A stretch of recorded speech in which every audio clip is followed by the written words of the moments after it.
শুরু হচ্ছে ছায়া।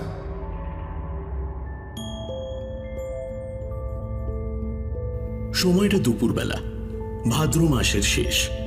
মেঘ মুক্ত আকাশে উজ্জ্বল রোদ্দুর, যেদিকে চোখ যায় আকাশের সীমা ছাড়িয়ে ধুধু প্রান্তর। সূর্যের প্রখর তেজে বর্ষার জল প্রায় নিশ্চিহ্ন। শুষ্ক বাষ্পের তরঙ্গ চারদিকে। নিস্তব্ধ মধ্যাহ্ন, শব্দ নেই, প্রান্তরে লোক সমাগম নেই, লোকের যাতায়াত নেই পর্যন্ত। সেই প্রখর রোদ্দুরে, সেই জনশূন্য প্রান্তরের মধ্যে দিয়ে আমি আর আমার বন্ধু চন্দ্রকুমার যাচ্ছিলাম। কোথায় যাচ্ছিলাম তা আমি জানতাম না। চন্দ্রকুমার আমার ছোটবেলার বন্ধু। কয়েক বছর আগে বাড়ি ছেড়ে চলে যায়, সম্প্রতি আবার ফিরে এসেছে। ওর অনুরোধেই ওর সঙ্গে যাচ্ছি। কোথায় সেটা জিজ্ঞেস করেও উত্তর পাইনি। আজ 10 দিন হলো আমরা বাড়ি ছেড়ে এসেছি। জায়গাটা কোথায় জানি না। এই কদিন হয় গাড়িতে নয় পালকিতে এসেছি, হাঁটতে হয়নি। আজ সকালে চন্দ্রকুমার গাড়িটাকে ছেড়ে দিয়েছে। বলল, আমরা প্রায় চলে এসেছি, আর বেশি দূর নেই। সঙ্গে আর কোনো তৃতীয় ব্যক্তি নেই। কিছু দূর এসে এই ধূ প্রান্তরে পৌঁছলাম। আজ যে কত দূর যেতে হবে জানি না। নিরুদ্দেশ হওয়ার আগে চন্দ্রকুমার মজলিসি লোক ছিল, বেশ গল্প গুজব করত। কিন্তু ফিরে আসার পর আর সেরকম নেই। খুব কম কথা বলে, একেবারেই চুপচাপ। আজও তাই, কথাবার্তা এক প্রকার বন্ধই প্রায়। আশেপাশে কোনো দিকে না থাকিয়ে চন্দ্রকুমার হেঁটে চলেছে। রোদের প্রখর তেজ, তার উপর এতটা রাস্তা হেঁটে আসার পরিশ্রম। আমি একেবারে ঘেমে নিয়ে ক্লান্ত হয়ে পড়েছি, কিন্তু চন্দ্রকুমারের চোখে মুখে ক্লান্তির কোনো চিহ্ন নেই। মধ্যাহ্ন পেরিয়ে গেছে। আমি চারদিকে একবার তাকালাম। সামনে যেরকম ধূ অনন্ত প্রান্তর, পেছনেও তাই। কিরকম একটা সন্দেহ হলো। চন্দ্রকুমার নিশ্চয়ই পথ হারিয়েছে।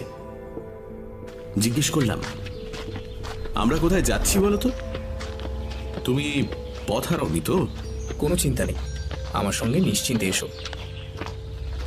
আর কোনো কথা হলো না। আমরা আবার হাঁটতে লাগলাম আগের মতোই। সূর্য হেলে পড়ল পশ্চিমে। চন্দ্রকুমার আর আমার ছায়া প্রান্তরে দীর্ঘ হয়ে পড়ল।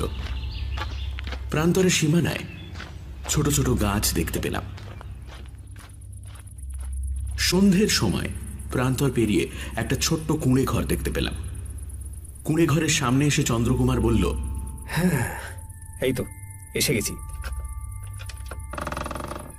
এই বলে কুঁড়ে ঘরে ঢুকে পড়ল। তার পেছন পেছন আমিও ঢুকে পড়লাম। ছোট্ট কুঁড়ে ঘর, একটাই কামরা। এটাও বুঝলাম যে এখন কুঁড়ে ঘরে কেউ না থাকলেও এখানে লোকজনের যাতায়াত আছে। আমার বন্ধু চন্দ্রকুমারের ভাবখানা এমন যেন এই কুঁড়ে ঘর তার নিজের। আমাকে বলল, বিশ্রাম করো। প্রচন্ড তেষ্টা পেয়েছিল। ঘরের কোণে একটা মাটির কলসি, তাতে জল রাখা আছে।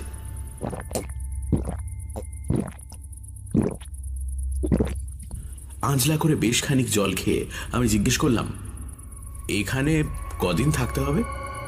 চন্দ্রকুমার কুঁড়ে ঘরের দরজার সামনে এসে বাইরেটা দেখছিল। বলল, পরে বলবো। আমি আর কিছু বললাম না। কুঁড়ে ঘরের মেঝেতে শুয়ে পড়লাম। এতটা পথ হেঁটে আসার ক্লান্তিতে চোখ বুজে এলো। যখন ঘুম ভাঙল, দেখি চন্দ্রকুমার নেই।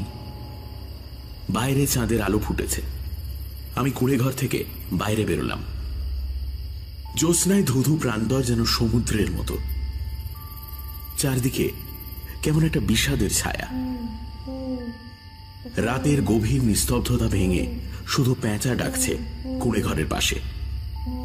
মানুষের মধ্যে আমি একা। চন্দ্রকুমার কোথায়?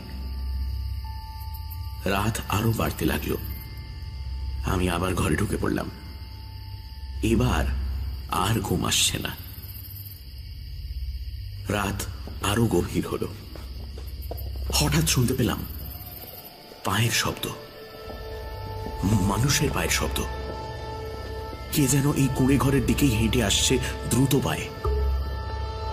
আমি উঠে বসলাম। চন্দ্রকুমার ঘরে ঢুকল, তার পেছন পেছন আর একজন ঢুকল, দ্রুত কিন্তু নিঃশব্দে। এই দ্বিতীয় ব্যক্তি একজন মহিলা, এই পর্যন্ত বুঝতে পারলাম, কিন্তু তার মুখ দেখতে পাচ্ছি না। চন্দ্রকুমার প্রচন্ড ভয় পেয়ে আমায় বলল, আর কেউ যেন এখানে ঢুকতে না পারে, তাহলে কিন্তু আমরা মারা পড়বো। তুমি তুমি তুমি এই দরজার দিকটা খেয়াল রাখো, কেমন? কেউ যদি এখানে ঢোকার চেষ্টা করে তাহলে তাকে একবারে কেটে রেখে দেবে। হ্যাঁ, একেবারে কেটে রেখে দেবে। এই নাও, এটা রাখো। এই বলে আমার হাতে একটা ধারালো তরোয়াল ধরিয়ে দিল। আমি কোনো কথা বলতে পারলাম না, কোনো প্রশ্ন করতে পারলাম না। আর চন্দ্রকুমারের মুখের উপর কোনো কথা বলার অথবা কথার অন্যথা করার ক্ষমতা আমার নেই। আমি তরোয়ালটা নিয়ে কুঁড়ে ঘরের দরজায় এসে দাঁড়ালাম।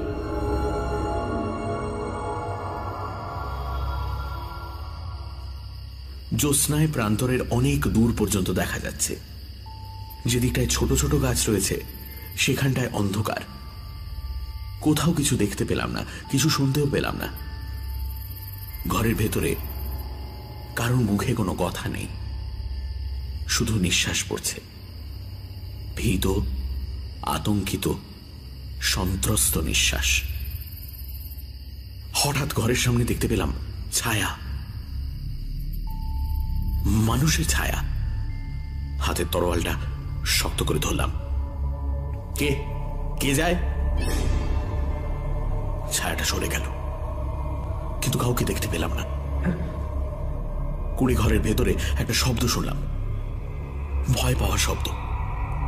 কে করলো বুঝতে পারলাম না। আবার সেই ছায়া। আমি আবার ডাকলাম, কে ওখানে? আমার গলা শুনে সেই ছায়া আবার অদৃশ্য হয়ে গেল। আমার মনে হলো কেউ একজন লুকিয়ে এই কুঁড়ে ঘরটার উপর নজর রাখছে, ঘরের চারপাশে ঘুরছে। জ্যোৎস্নায় মাঝে মাঝে একবার তার ছায়া পড়ছে, কিন্তু তাকে দেখা যাচ্ছে না। কে ওখানে? যতবার আমি ছায়া দেখছি, আমার প্রশ্ন শুনে সেই ছায়া সরে যাচ্ছে। একটু একটু করে জ্যোৎস্না ম্লান হয়ে এলো।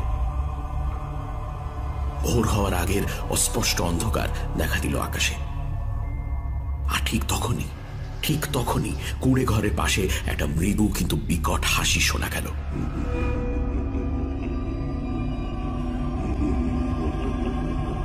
আমি শিউরে উঠলাম।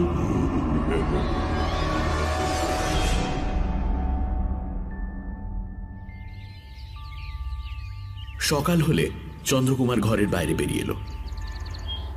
একটা রাতে কোনো মানুষের মুখে এতটা পরিবর্তন আমি কখনো দেখিনি। সে কথা অবশ্য আমি ওকে বললাম না, কিন্তু আমার কিছু প্রশ্ন, কিছু জিজ্ঞাসা ছিল। শোনো, দু একটা কথা আমার জানা প্রয়োজন। এখনো পর্যন্ত তুমি আমায় কিন্তু কিছুই বলনি, আমিও কিছু জানতে চাইনি, কিন্তু এখন ব্যাপারটা একটু অন্য। তোমাকে আমি সাহায্য করেছি, জানি না সেটা ভালো না খারাপ হচ্ছে। তুমি কোনো খারাপ কাজে জড়িয়ে পড়েছো কিনা, আর আমি তোমাকে সেই কাজেই সাহায্য করছি কিনা, সেটা আমার জানা প্রয়োজন। সব কথা এখন বলতে পারবো না, তবে একটা কথা বলি, এই মেয়েটির কিংবা আমার কোনো অসৎ উদ্দেশ্য নেই। একবারও আমার প্রাণ বাঁচিয়েছিল, তার উপর ওর জীবন সংশয় হয়, তখন আমিও ওকে বাঁচাই। এখন আমাদের দুজনেরই প্রাণ সংশয়। তুমি যদি পারো আমাদের রক্ষা করো। আমাদের আত্মরক্ষা করার সাধ্য নেই। তো এখন কি দেশে ফিরে যাবে? যদি যদি বেঁচে থাকি তবে। আমি অবাক হয়ে চন্দ্রকুমারের মুখের দিকে তাকালাম, বললাম, আচ্ছা, এই যে তুমি বলছো তোমাদের দুজনের প্রাণের ভয়, কিন্তু কেন? এর পেছনে কারণটা কি? আর আত্মরক্ষা করা তোমাদের পক্ষে অসম্ভব কেন? তোমার গায়ের জোর তো আমার চেয়ে অনেক বেশি। চন্দ্রকুমার কাতর হেসে বলল, রাতে আশঙ্কার কিছু দেখনি তো?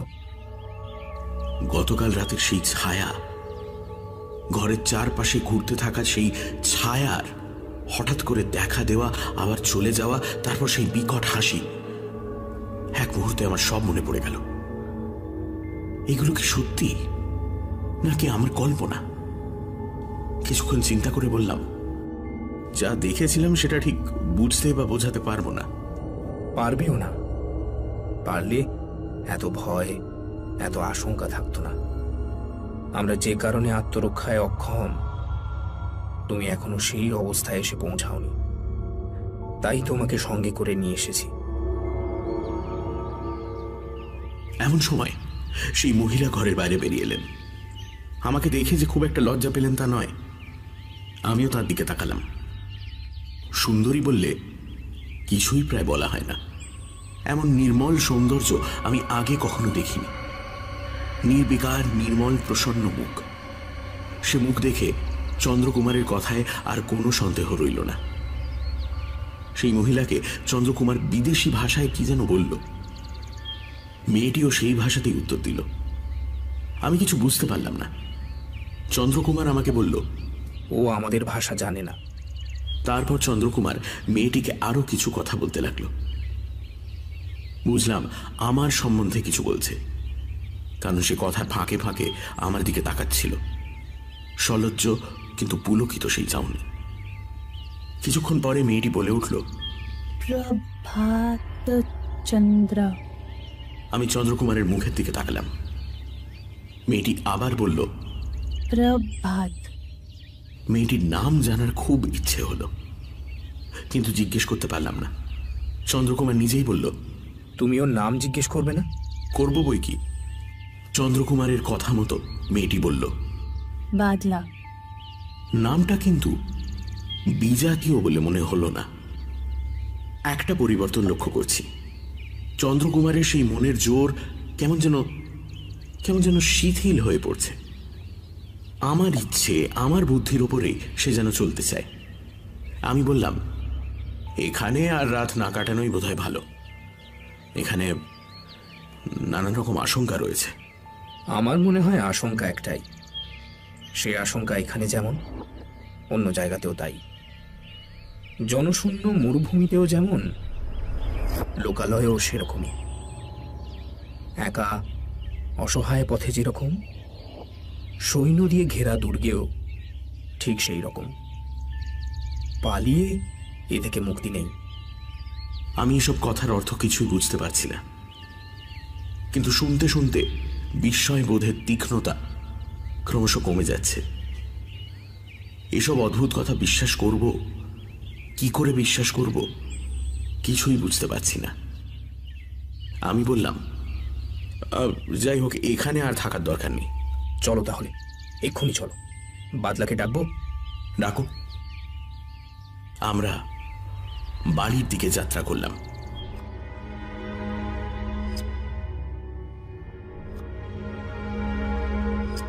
ছায়া শূন্য প্রান্তরের মধ্যে দিয়ে যেতে যেতেই সারাদিন কেটে গেল। সন্ধ্যের পর লোকালয়ে এসে পৌঁছলাম। রাতটা কাটানোর জন্য একটা ছোট ঘর ভাড়া করলাম। বাদলা ঘরের ভেতরে রইল। আমি আর চন্দ্রকুমার দরজার কাছে শুলাম। রাতে আমার ভালো ঘুম হলো না। চন্দ্রকুমার আর মেয়েটার সম্পর্কে নানান রকম চিন্তা হতে লাগলো। কিভাবে এদের পরিচয় হলো? কিসের এত ভয়, এত আশঙ্কা এদের? এত অল্প সময়ের মধ্যেই এদের উপর কিরকম যেন একটা মায়া জন্মে গেছে। আমি যেন এদের সুখ দুঃখের ভাগিদার। এদের কোনো বিপদ হলে আমি যেন তার জন্য দায়ী থাকব। ঘুমের ঘোরেই চন্দ্রকুমার দু একবার অস্পষ্ট ভাষায় একটা কথা বলছিল। কি যে বলছিল ভালো করে বুঝতে পারছি না। শেষে ঘরের ভেতরেও শুনতে পেলাম। মেয়েটিও ঘুমের ঘোরে কি যেন বলছে। আমি মনোযোগ দিয়ে শোনার চেষ্টা করলাম। এবার বুঝতে পারলাম। চন্দ্রকুমারও পাশ ফিরে নিঃশ্বাস ছেড়ে বলল, মিরান।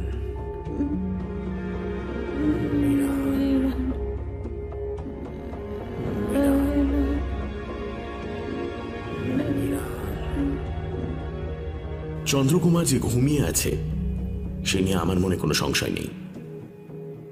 ঘরের ভেতর মেয়েটি ঘুমিয়ে আছে কিনা সেটা বুঝতে পারছি না, কিন্তু দুজনের মুখেই একই কথা, একই লোকের নাম, মিরান। দুজনেই তাকে জানে এবং দুজনেই তাকে ভয় করে। মিরান কে?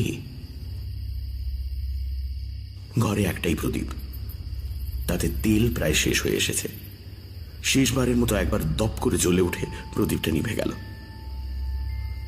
তখন আমার হঠাৎ মনে হলো কাছেই একটা শব্দ, কারোর পায়ের শব্দ, সঙ্গে নিঃশ্বাসের শব্দ। আমি উঠে বসলাম। মাথার পাশে একটা তরোয়াল ছিল, সেটা নিলাম, কিন্তু দরজার কাছেই রইলাম।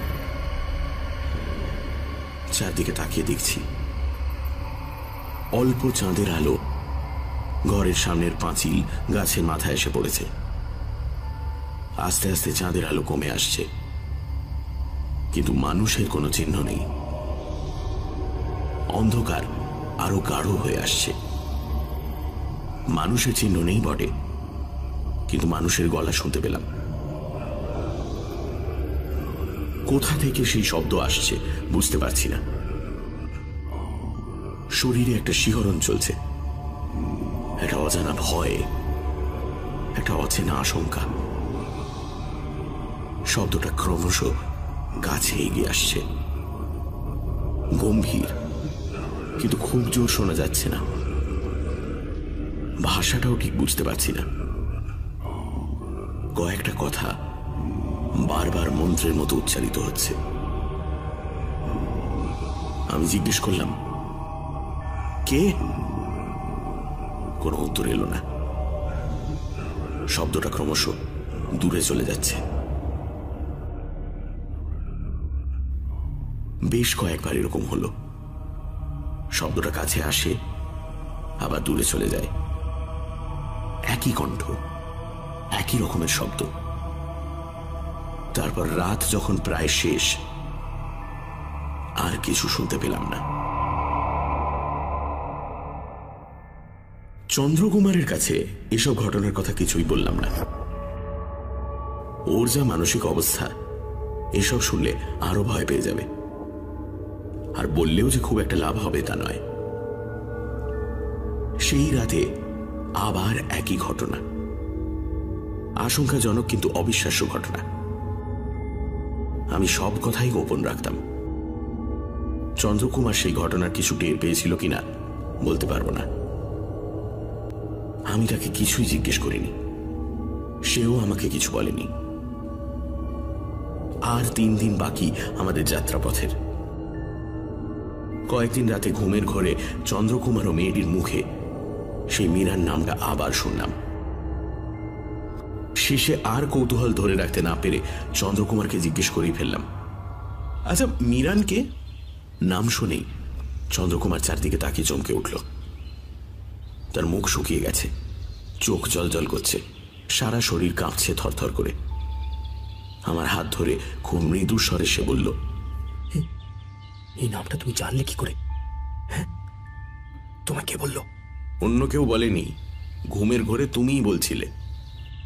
আমি যে মেয়েটির মুখেও নাম শুনেছি সেটা আর বললাম না। বাদলার মুখে শুনেছ? হ্যাঁ, ঘুমের মধ্যে তার মুখেও শুনেছি। চন্দ্রকুমার আর কোনো কথা বলল না। কিছুক্ষণ ওপরের দিকে তাকিয়ে থেকে তারপর বলল, আর দেরি নেই, আর বেশি দেরি নেই। আরে কিসের দেরি নেই, কি বলছো তুমি?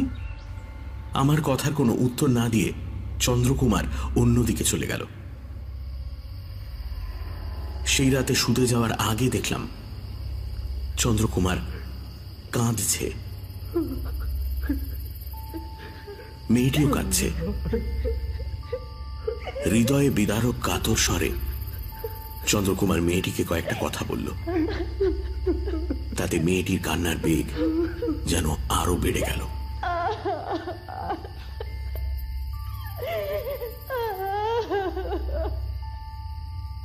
অনেক রাতে হঠাৎ আমার ঘুম ভেঙে গেল। দরজার দিকে তাকিয়ে দেখি ছায়া, মানুষের ছায়া। এবার আমি আর শয্যা ত্যাগ করলাম না, তাকিয়ে রইলাম সেই ছায়ার দিকে স্থির দৃষ্টিতে। সঙ্গে সঙ্গে ছায়া অদৃশ্য হল। কিছুক্ষণ পরে আবার দেখা দিল। এবার দেখলাম সেই ছায়ার হাতটা কিরকম যেন নড়ছে। বেশ কয়েকবার এরকম হলো। শেষে সেই ছায়ার হাত আর একবার নড়ে উঠল, বেশ জোরে। ঘরের ভেতরে তীব্র বিদ্যুৎ শিখার মতো আলোর রেখা প্রবেশ করল।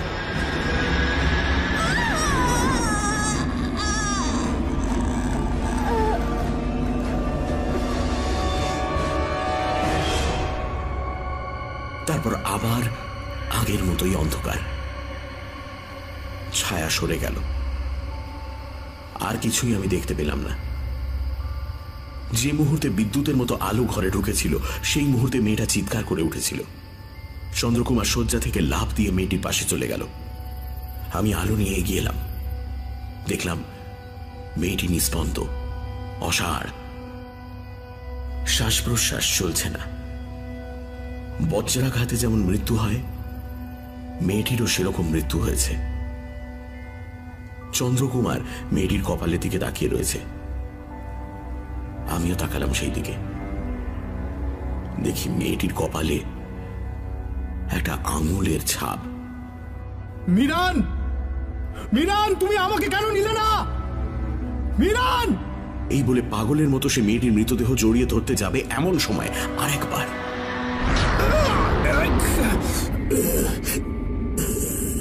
বিদ্যুৎ চমকালো আগের মতো। চন্দ্রকুমার চিৎকার করে পড়ে গেল। দেখলাম তার কপালেও সেই রকম একটা আঙুলের ছাপ স্পষ্ট হয়ে আছে।